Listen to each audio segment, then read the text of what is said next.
नमस्कार दोस्तों, स्वागत है आपका मेरे YouTube चैनल कॉमर्स का महात्मा में। मैं हूं आपका दोस्त मुकेश कुमार गुप्ता। दोस्तों, उम्मीद करता हूं आपको मेरी वीडियो पसंद आ रही होंगी। मेरे चैनल को आप सब्सक्राइब करें, लाइक करें, शेयर करें एंड कमेंट करें। दोस्तों, आज का टॉपिक है मांग की लोच को मापने की विधियां, यानी वो क्या क्या मेथड है जिससे इलास्टिसिटी ऑफ डिमांड की हम मेजरमेंट कर सकते हैं। तो दोस्तों, इसके 3 मेथड हैं। पहला है प्रतिशत विधि, दूसरा है कुल व्यय विधि, तीसरा है बिंदु विधि। तो चलो दोस्तों, इसे विस्तार से समझ लेते हैं। दोस्तों, फर्स्ट मेथड है प्रतिशत या आनुपातिक विधि, परसेंटेज और प्रोपोर्शन मेथड। इस विधि से मांग की लोच का अनुमान लगाने के लिए मांग में प्रतिशत परिवर्तन को कीमत में होने वाले प्रतिशत परिवर्तन से भाग कर दिया जाता है। यानी इस विधि से मांग की लोच क्या है? मांग की लोच इस विधि से मांग में होने वाले प्रतिशत परिवर्तन और कीमत में होने वाले प्रतिशत परिवर्तन का अनुपात है। जैसे दोस्तों, according to this method elasticity of demand in the ratio of the percentage change in quantity demanded to percentage change in price. यानी मांग की लोच ज्ञात करने के लिए कीमत में होने वाले प्रतिशत परिवर्तन और आनुपातिक परिवर्तन से मांग में होने वाले प्रतिशत परिवर्तन या आनुपातिक परिवर्तन को भाग कर दिया जाता है। तो दोस्तों, इसका फॉर्मूला क्या आता है? ईडी बराबर minus percentage change in quantity demanded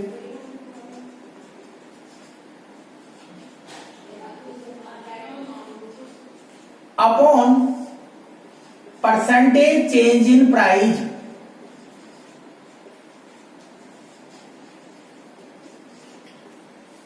अब बात आती है दोस्तों, यहां पे ईडी क्या है? ED means elasticity of price demand. Minus value क्यों है? माइनस का साइन इसलिए है क्योंकि यह वस्तु की मांग और उसकी कीमत के बीच विपरीत संबंध को दर्शाता है। Percentage change in quantity demand कैसे निकालेंगे? तो percentage change in quantity demanded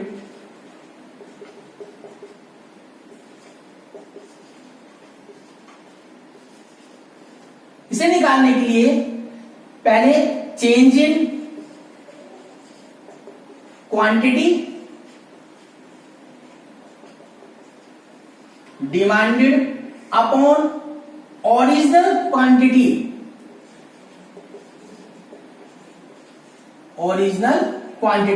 into 100। यदि percentage change in quantity demanded निकालने का फॉर्मूला क्या है दोस्तों? कि change in quantity demanded upon original quantity demanded into 100।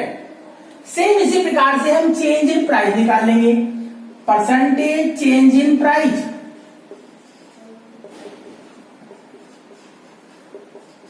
बराबर चेंज इन प्राइस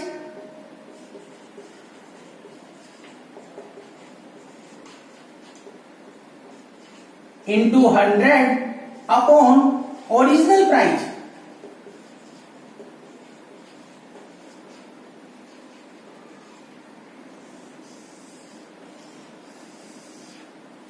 अब दोस्तों, अगर इन दोनों को इस फॉर्मूले में रखा जाता है तो ईडी बराबर माइनस के परसेंटेज चेंज इन क्वांटिटी को यहां चेंज इन क्वांटिटी डिमांडेड यानी delta Q upon original quantity demanded को हम क्या लिखते हैं? Q into 100 upon delta P, यानी चेंज इन प्राइस को डेल्टा पी और ओरिजिनल प्राइस को यानी पी इंटू 100।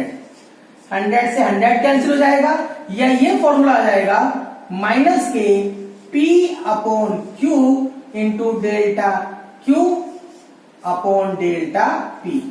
यानी एक फॉर्मूला ईडी का आपका ये आ गया कि percentage change in quantity demanded upon percentage change in price. इसी फॉर्मूले का दूसरा रूप हो गया ईडी बराबर minus P upon Q into delta Q upon delta P।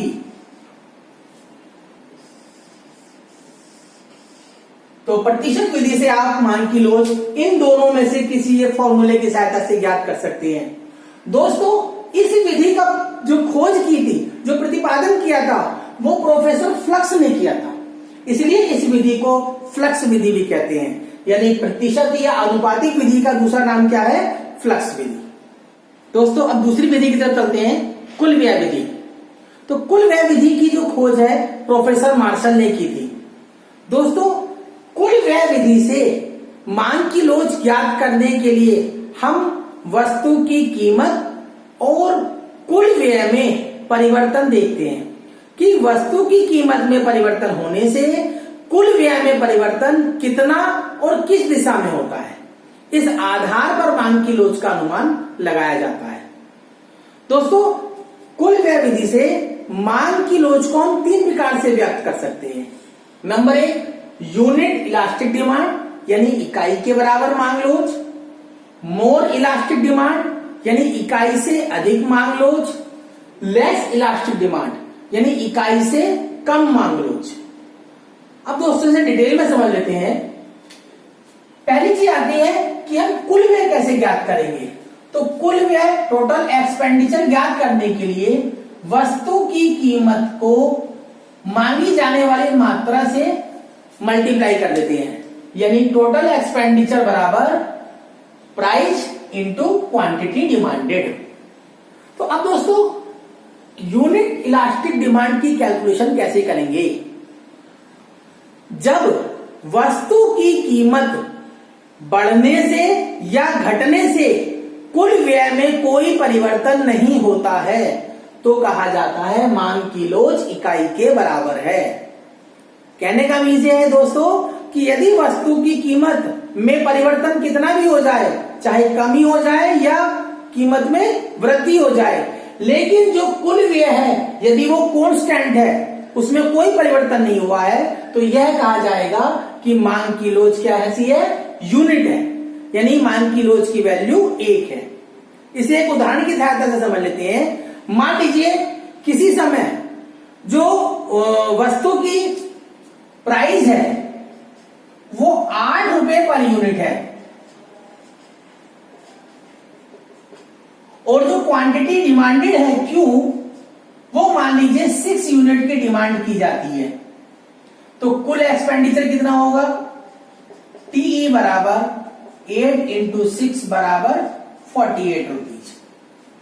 अब मान लीजिए फर्स्ट केस में कि कीमत बढ़ जाती है, कीमत 8 से बढ़कर कितनी हो गई? प्राइस 12 हो गया। जब कीमत बढ़ेगी तो डिमांड घटेगी। मान लीजिए क्वांटिटी कितनी हो जाती है? 4 यूनिट की क्वांटिटी डिमांड की जाती है। अब इस कंडीशन में टोटल एक्सपेंडिचर कैसे निकालेंगे? 12 इंटू 4 बराबर 48 रुपीज। थर्ड कंडीशन ले लेते हैं, सेकंड कंडीशन ले लेते हैं दोस्तों। मान लीजिए प्राइस घट गया आपकी बार, अब क्या प्राइस घट के 8 से कितना रह गया? 6 रुपीज पर यूनिट। और जब प्राइस घटा है तो क्वांटिटी की डिमांड बढ़ेगी। मान लीजिए इस कंडीशन में 8 क्वांटिटी की डिमांड की जाती है और अब हम निकालते हैं टोटल एक्सपेंडिचर। 6 इंटू 8 बराबर 48 रुपीज। तो दोस्तों आप देख रहे हैं इस एग्जाम्पल में कि वस्तु की कीमत 8 से घटकर 6 रह गई या 8 से बढ़कर 12 हो गई, लेकिन जो कुल व्यय है वो फिक्स है, कांस्टेंट है, उसमें कोई परिवर्तन नहीं हुआ है। तो यहां हम कह सकते हैं कि जो ईडी की वैल्यू है वो कितनी है? 1 यानी 1। अर्थात ये कौन सी मांग की लोच है? Unit elastic demand. अब दूसरी कंडीशन आती है मोर इलास्टिक डिमांड, यानी इकाई से अधिक मांग। तो जब वस्तु की कीमत में वृद्धि या कमी होने से जो कुल व्यय में परिवर्तन है उसके विपरीत दिशा में होता है, तब यह कहा जाता है कि मांग की लोच इकाई से अधिक है। इसका मीन्स क्या हो दोस्तों कि यदि वस्तु की कीमत घटेगी तो कुल व्यय बढ़ जाएगा और यदि वस्तु की कीमत बढ़ेगी तो कुल व्यय घट जाएगा। यानी दोनों में परिवर्तन की दिशा विपरीत होनी चाहिए, अपोजिट होनी चाहिए, तब कहा जाएगा कि ईडी की जो वैल्यू है वो ग्रेटर देन 1 है। तो इसे भी एक उदाहरण के साथ समझते हैं। मान लीजिए किसी समय वस्तु की प्राइस P पी 10 रुपीज है, वस्तु की प्राइस पी 10 रुपीज है और जो मांगी जाने वाली क्वांटिटी है वो मान लीजिए 7 है। अब टोटल एक्सपेंडिचर टीई बराबर 10 इंटू 7 बराबर 70 रुपीज। अब फर्स्ट केस में मान लीजिए कीमत बढ़ गई, कीमत बढ़कर पी कितना हो गया 12 रुपए। जब कीमत बढ़ी है तो क्वांटिटी क्या होगी, घट जाएगी। अब क्वांटिटी मान लीजिए ऐसी समय में 5 क्वांटिटी की डिमांड की जाती है, तो टोटल एक्सपेंडिचर 12 इंटू 5 बराबर 60 रुपीज। अब सेकंड कंडीशन ले लेते हैं। मान लीजिए अब की बार वस्तु की प्राइस घट गई, पहले 10 रुपए था, 10 से घटने कितनी होगी 8 रुपए पर यूनिट। जब वस्तु के प्राइस घटे हैं तो क्वांटिटी डिमांडेड जो है बढ़ जाएगा, यानी पहले 7 वस्तु की डिमांड की जाती थी, अब ज्यादा वस्तु की डिमांड की जाएगी, मान लीजिए 9 यूनिट की डिमांड की जाती है। तो अब टोटल एक्सपेंडिचर निकाल लेते हैं। टीई बराबर 8 इंटू 9 इक्वल टू 72 रुपीज। तो दोस्तों आप इस एग्जाम्पल में देख रहे हैं कि वस्तु की कीमत जब 10 रुपए थी तब टोटल जो एक्सपेंडिचर था वो 70 रुपए 70 रुपए था। कीमत बढ़ गई, 10 से बढ़कर कितनी होगी 12 रुपए पर यूनिट और टोटल एक्सपेंडिचर घट गया, यानी दोनों की दिशा विपरीत है। पी बढ़ रहा है और टोटल एक्सपेंडिचर घट रहा है। ऐसी दूसरे कंडीशन में वस्तु की कीमत घटकर 10 से 8 हो गई, लेकिन जो टोटल एक्सपेंडिचर है उसकी वैल्यू 70 से बढ़कर 72 हो गई। यहां भी देखिए डायरेक्शन अपोजिट है, पी की वैल्यू घट गई और टोटल एक्सपेंडिचर की वैल्यू बढ़ गई। तो दोस्तों यहां पर वस्तु की कीमत और कुल व्यय में जो परिवर्तन की दिशा है वो विपरीत है, तो यहां ईडी की वैल्यू जो होगी वो ग्रेटर देन 1 होगी, यानी इकाई से अधिक लोचदार मांग। अब तीसरा आता है दोस्तों लेस इलास्टिक डिमांड या इकाई से कम मांग। जब वस्तु की कीमत में परिवर्तन और कुल व्यय में परिवर्तन दोनों की दिशा एक समान हो, एक जैसी हो, तो मांग की लोच का मान जो होगा वो 1 से कम होगा, यानी इकाई से कम लोचदार मांग होगी। कहने का मीन्स ये है दोस्तों, अगर वस्तु की कीमत बढ़ेगी तो कुल व्यय में भी बढ़ोतरी होनी चाहिए, वस्तु की कीमत घटेगी तो कुल व्यय भी घटना चाहिए, दोनों की दिशा डायरेक्शन सेम होनी चाहिए, तब वस्तु की जो मांग की लोच है वो क्या होगी less than 1। ED equal to less than 1। दोस्तों इसे एक एग्जाम्पल की सहायता से समझते हैं। मान लीजिए किसी समय वस्तु की कीमत 10 रुपी पर यूनिट है और जो मांगी जाने वाली मात्रा है वो 8 यूनिट है, तो टोटल एक्सपेंडिचर कितना होगा, टीई बराबर 10 इंटू 8 बराबर 80 रुपीज। अब फर्स्ट कंडीशन, मान लीजिए प्राइस में कमी हो गई, प्राइस 10 से कितना हो गया 8 रुपी पर यूनिट। अब वस्तु की कीमत घटेगी तो क्वांटिटी बढ़ेगी, डिमांड बढ़ेगी। मान लीजिए इसकी क्वांटिटी पहले 8 यूनिट की थी, अब 9 यूनिट डिमांड की जाती है, तो टोटल एक्सपेंडिचर 8 इंटू 9 बराबर 72 रुपीज। अब सेकंड केस लेते हैं। मान लीजिए पहले रेट 10 रुपए पर यूनिट था, अब कीमत बढ़ गई, कीमत 10 से बढ़कर कितनी हो गई 12 रुपए पर यूनिट। जब कीमत बढ़ेगी तो डिमांड घटेगी, पहले क्वांटिटी कितनी डिमांड थी 8, अब 7 यूनिट की डिमांड है, तो टोटल एक्सपेंडिचर कितना है, टीई बराबर 12 इंटू 7 बराबर 84 रुपीज।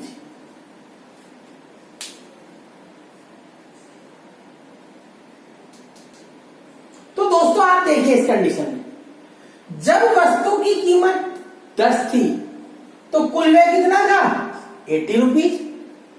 जब वस्तु की कीमत घट गई, कीमत में कमी हो गई, तो कुल व्यय में भी कमी हो गई, यानी कुल व्यय भी घट गया। दोनों के परिवर्तन की दिशा क्या है सेम है, सेकंड कंडीशन में जब वस्तु की कीमत 10 से बढ़कर 12 हो गई, यानी प्राइस बढ़ गया, तो कुल व्यय भी 80 से बढ़कर 84 हो गया, यानी दोनों की परिवर्तन दिशा भी यहां पे भी सेम है। अर्थात दोस्तों कि जब वस्तु की कीमत और कुल व्यय दोनों में परिवर्तन की दिशा सेम होती है तो वस्तु की मांग की लोच ईडी बराबर लेस देन 1। दोस्तों उम्मीद करता हूं कि ये तीनों समझ में आए होंगे। दोस्तों तीसरी विधि आती है ज्यामितीय या बिंदु विधि, यानी पॉइंटोग्राफिक मेथड। इस विधि के साथ जो भी नाम जुड़ा हुआ है वो भी डॉक्टर मार्शल का है, यानी इस विधि को भी डेवलप करने का श्रेय प्रोफेसर मार्शल को जाता है। दोस्तों इस विधि से मांग की लोच ज्ञात करने के लिए हम डिमांड कर्व को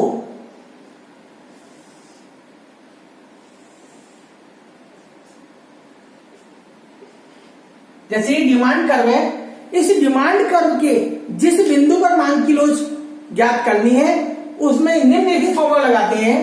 ईडी बराबर lower segment upon upper segment. इस फॉर्मूले की सहायता से हम मांग की लोच ज्ञात कर सकते हैं।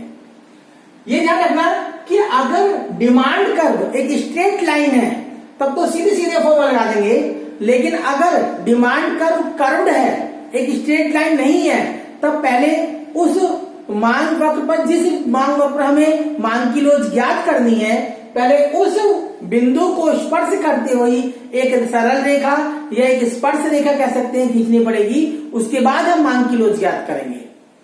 दोस्तों मांग की लोच प्रत्येक मांग वक्र के प्रत्येक बिंदु पर अलग अलग होती है। जैसे ये मांग वक्र है ए बी, इसको हम बराबर बराबर 4 भागों में डिवाइड कर लेते हैं। इसका नाम रख दिया हमने पी आर एस। सपोज करो अगर हमें इस बिंदु पर मांग वक्र या मांग की लोच ज्ञात करनी है तो मांग की लोच कैसे निकालेंगे हम? फॉर्मूला निचला lower segment means A B upon upper segment कुछ है नहीं, 0, यानी यहां मांग की जो लोच होगी ईडी बराबर इन्फिनेटिव। इस बिंदु पर मांग की लोच ज्ञात करनी है तो lower segment R B upon A R, ये होगी मोर देन वन। यह PB upon AP equal to 1, क्योंकि ये मिडिल पॉइंट है, यहां दोनों बीपी जितना है उतना ही एपी है।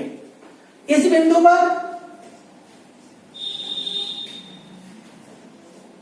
BS upon AS equal to, ये जो वैल्यू आएगी लेस देन 1, क्योंकि यहां लोअर सेगमेंट की वैल्यू कम है, अपर सेगमेंट की वैल्यू ज्यादा है। और लास्ट इस बिंदु पर, क्योंकि इस बिंदु पर लोअर सेगमेंट कुछ नहीं है 0, अपर सेगमेंट ए बी, इसकी वैल्यू 0। तो अगर मांग वक्र एक स्ट्रेट लाइन है तो आप उसकी मांग की लोच इस प्रकार से ज्ञात कर सकते हैं, lower segment of demand curve upon upper segment of demand curve. और मांग वक्र के प्रत्येक बिंदु पर मांग की लोच की वैल्यू अलग अलग आएगी। बट फ्रेंड्स अगर मांग वक्र एक स्ट्रेट लाइन नहीं है, एक कर्व रेखा है लाइक दिस, तब मांग की लोच जिस बिंदु पर ज्ञात करनी है पहले उस बिंदु को स्पर्श करती हुई एक रेखा अर्थात एक टेंजेंट आपको खींच ड्रॉ करनी पड़ेगी, उसके बाद उस बिंदु पर आप मांग की लोच फाइंड कर सकते हैं। जैसे मान लीजिए ये पी पॉइंट है और ये जो हमने टेंजेंट खींची है इसका नाम ए बी है, तो पी बिंदु पर मांग की लोच ज्ञात करने के लिए ईडी बराबर lower segment BP upon AP. तो दोस्तों उम्मीद करता हूं कि आपको मांग की लोच को ज्ञात करने की विधियां समझ में आ गई होंगी। अगर आपको मेरी वीडियो अच्छी लगी प्लीज मेरे चैनल को सब्सक्राइब करें, लाइक करें, शेयर करें। Thanks for watching.